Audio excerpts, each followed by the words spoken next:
There are moments in life when a room full of confident men can be silenced by someone they never thought to take seriously. This is one of those moments. It happened on a warm evening in Riverside, California, the kind of evening when the air still holds the heat long after sunset. Inside a private clubhouse on the edge of town, laughter rolled across the room. Boots on concrete, low music, the steady rhythm of men who believed they understood power. And then the door opened. A woman stepped inside, 75 years old, silver hair pulled back neatly. No leather jacket, no loud presence, just a quiet posture and a canvas bag over her shoulder. Her name was Margaret Hayes, a retired fourth-grade teacher from Columbus, Ohio. She did not rush. She did not hesitate. She stood just inside the doorway and let the room look at her. One of the younger members let out a short laugh. Another muttered something under his breath. To them, she looked misplaced, like someone who had taken a wrong turn on the way to a church supper. But Margaret did not appear confused. She scanned the room calmly and asked one simple question. "Is the chapter president here?"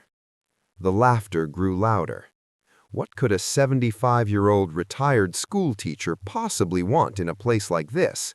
What could she possibly carry that would matter to anyone in that room? She reached into her bag and pulled out a folded leather vest, dark brown, aged, carefully preserved. She held it close to her chest, not defensively, but deliberately. "I drove 400 miles to be here," she said evenly. "I am not leaving until I finish what I came to do." The room shifted, though no one admitted it yet. This is not a story about motorcycles. It is not a story about territory or noise or reputation. It is a story about memory, about legacy, about what happens when a generation forgets who built the road they ride on. Because sometimes it takes someone who has nothing left to prove to remind everyone else what they have already lost.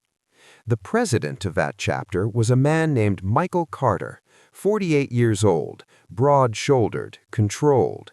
He had led the Steel Riders Brotherhood chapter in Riverside for nearly a decade. Under his leadership, the chapter had grown in size and visibility. They had become known, recognized, feared in certain circles, respected in others.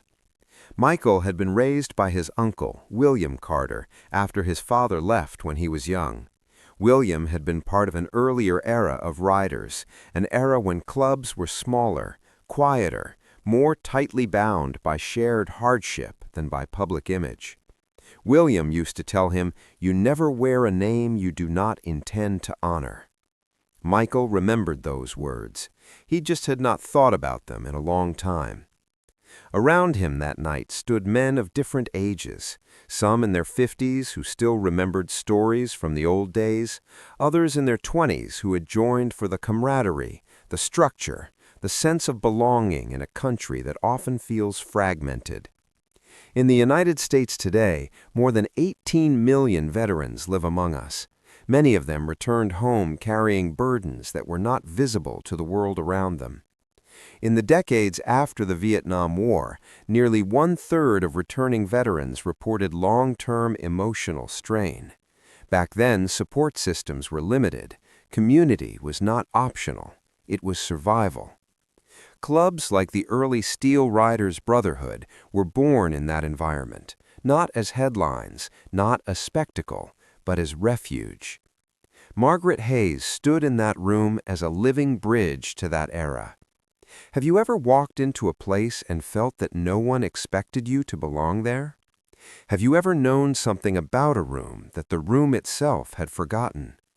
Margaret had not come to argue. She had not come to accuse.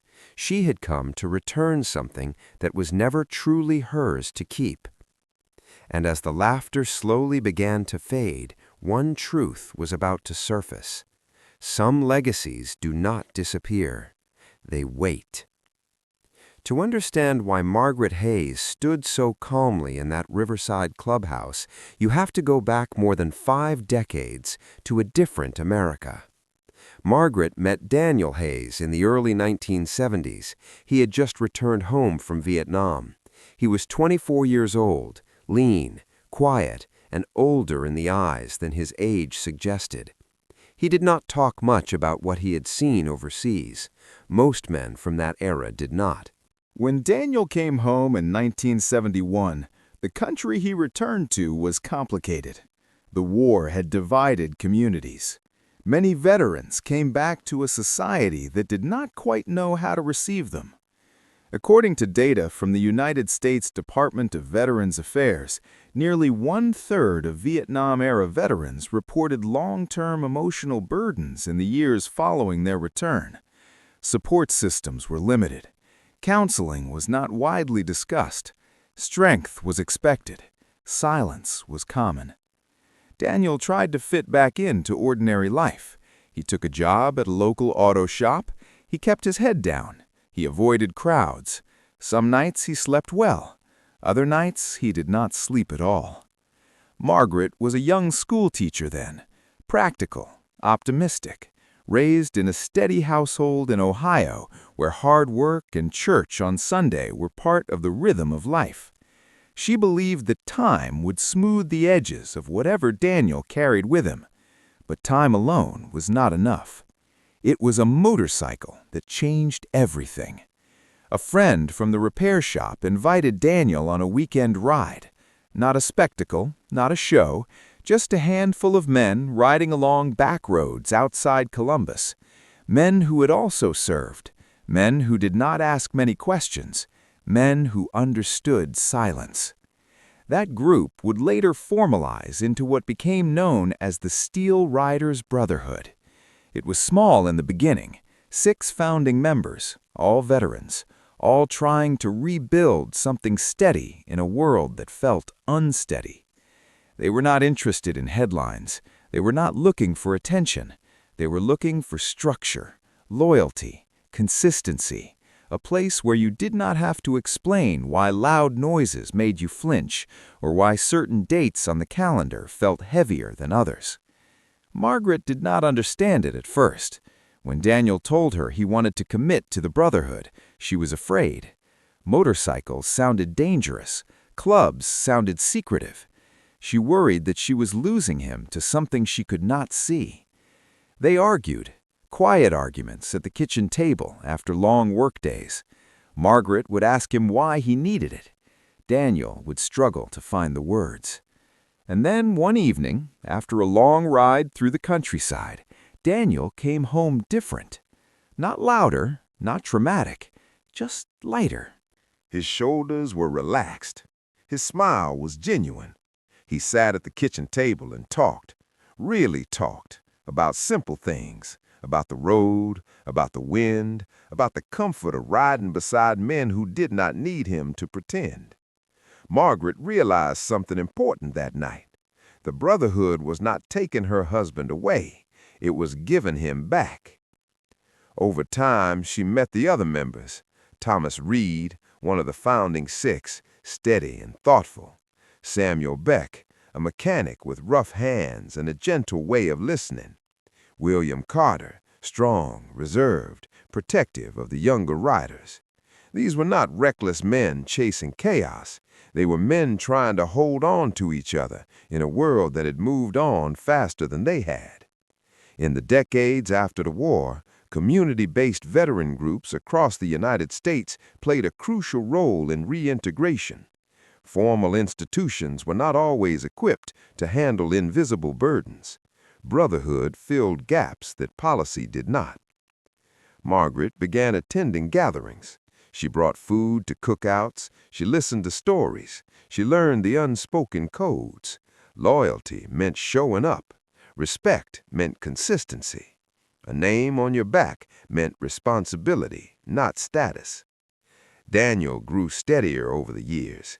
He was never the same young man who had left for war, but he became a version of himself that felt grounded. They bought a modest home with a garage just big enough for 2 motorcycles. On weekends, they rode together, sometimes alone, sometimes with the Brotherhood. Long stretches of open road where conversation was not necessary because presence was enough. Those were the years Margaret would later remember most clearly. The sound of engines in harmony, the feeling of being part of something that was not loud but was solid. And that vest she now held in Riverside at once rested on Daniel's shoulders. It was not decoration, it was history stitched into leather. History that had been earned. The good years did not last forever. In the summer of 1986, Daniel Hayes was riding home from a small gathering outside Dayton. It was late. The roads were mostly quiet. Margaret had stayed home that evening, papers spread across the dining room table, red pen in hand, preparing for the upcoming school year. The call came just after midnight. A traffic collision at an intersection not far from the highway, one of thousands that happen on American roads every single year.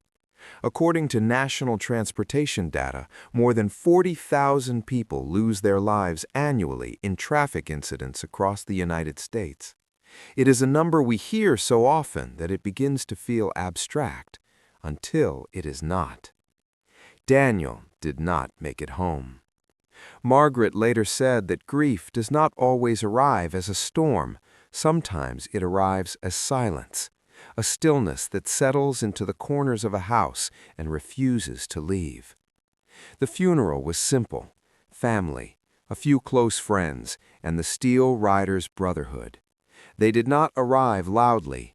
They came in formation, engines low and steady, a final ride for one of their own, not a spectacle, a promise. After the service, Thomas Reed came to Margaret's door. He stood there holding Daniel's vest, the same one she now carried into that clubhouse decades later.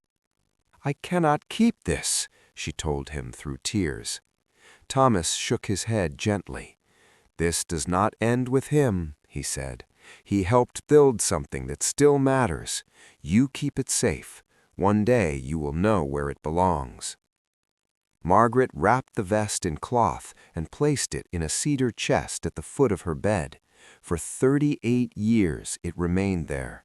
She would open that chest from time to time, run her fingers along the stitching, and remember the weight of Daniel's arm around her shoulders, the sound of gravel under tires, the quiet strength of men who had stood by each other when the world felt uncertain.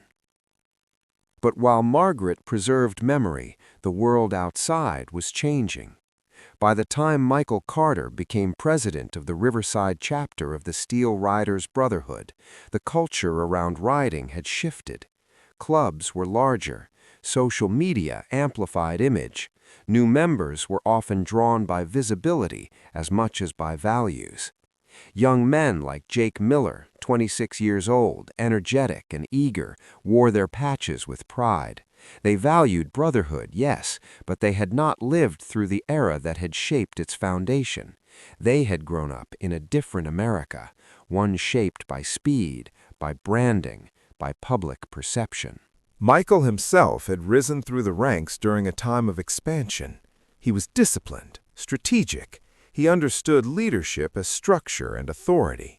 But somewhere along the way, the quieter lessons from his Uncle William had softened in his memory. William Carter had been one of the original members of the early Brotherhood circle that Daniel rode with. He had taught Michael that wearing the name meant carrying the history, not selectively, completely. Tradition is not costume, William used to say.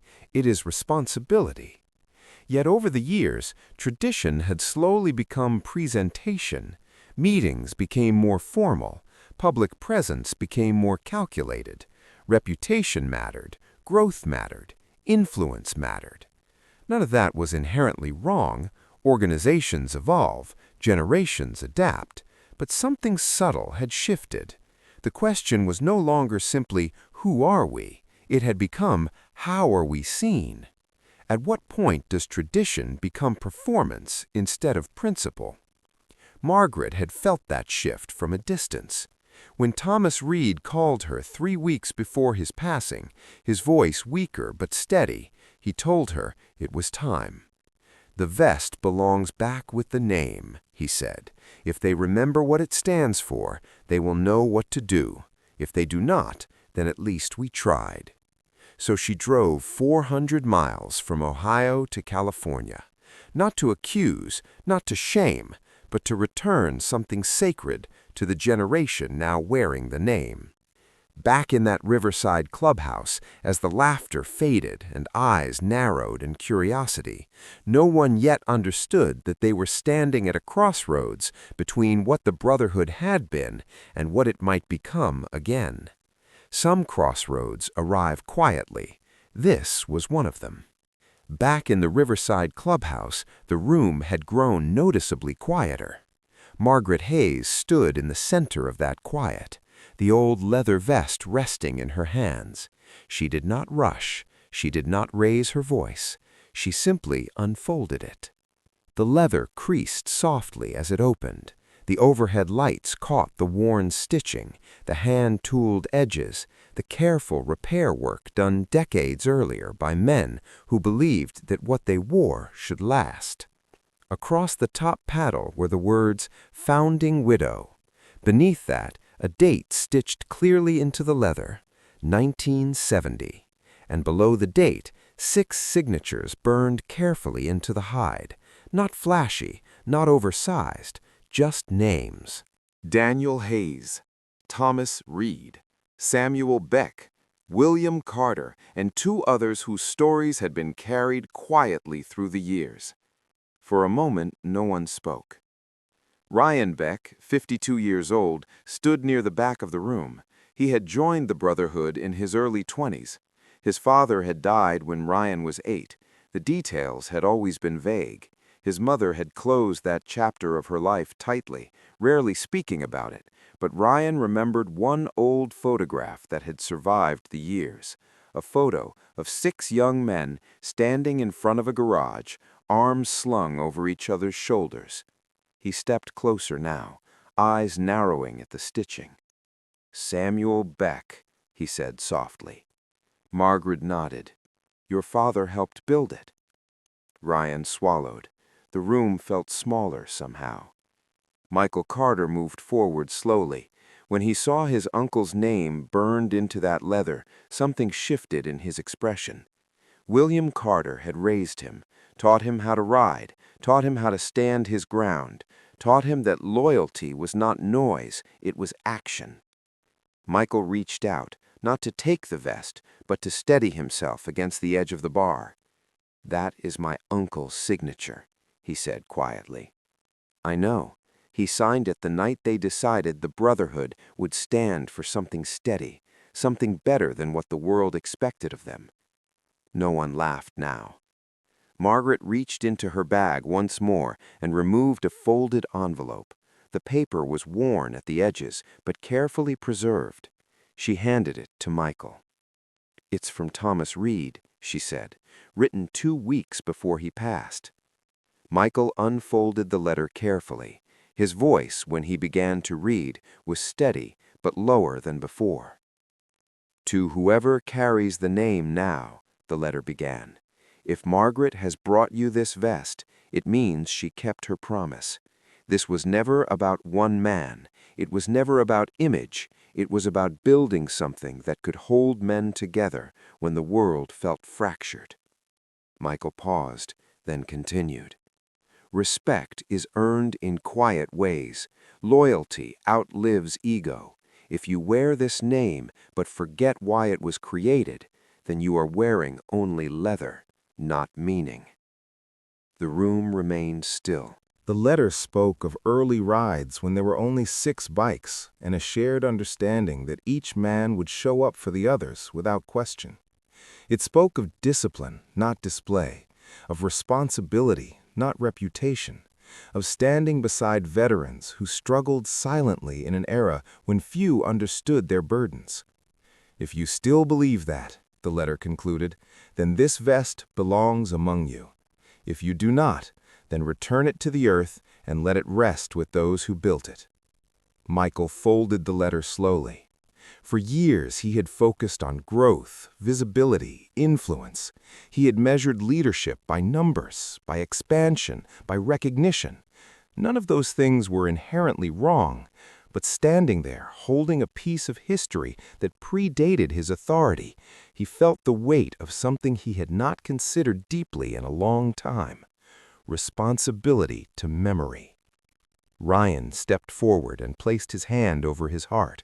It was not a rehearsed gesture, it was instinct. One by one, several of the older members followed. Michael looked at Margaret. "What do you want us to do?" he asked. Margaret's voice remained calm. "I want you to remember," she said. "That is all. Remember why it began." In that moment, the Steel Riders Brotherhood stood at a line between past and future, between presentation and principle, between wearing a name and honoring it. The vest in Margaret's hands was not loud.